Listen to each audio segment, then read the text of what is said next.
যেহেতু উনি কালকে চলে যাচ্ছে,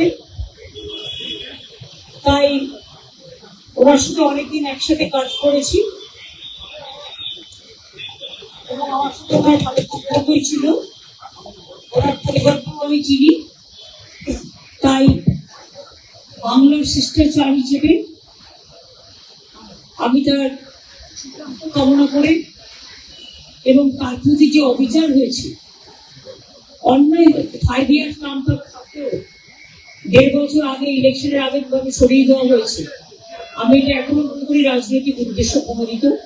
আমার মনের কথাটা আমি ওনাকে বলে এসেছি এবং আমি ওনাকে আবার অনুরোধ করেছি যে আপনি বাংলায় এতদিন ছিলেন, বাংলাকে ভালো বোঝেন, আপনি বাংলায় আবার আসুন। এইটুকু।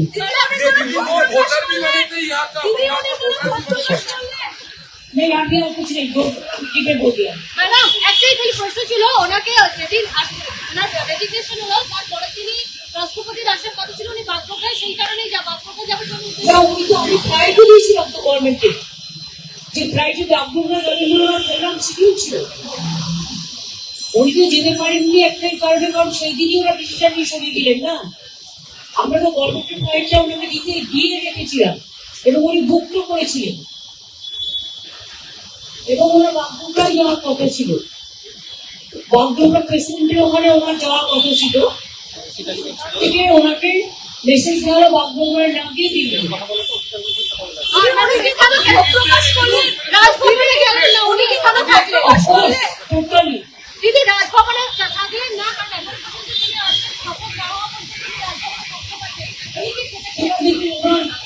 শিষ্টাচার তখন ওনাকে রাখতে হয়নি এবং ইন্ডাস্ট্রিজ ইন্ডাস্ট্রিজের ক্যাটাপোকে সুতরাং নিজের মর্যাদা নিয়ে উনি হোটেলে থাকতে চেয়েছিলেন।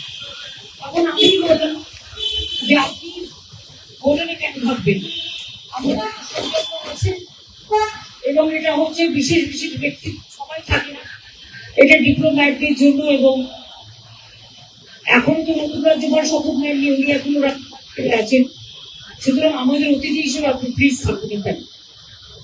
তারপরে আমি एसटी होटल देखिए सब क्वेश्चन का रिप्लाई हम कैसे देंगे, वोट अगर आए तो जरूर आएंगे।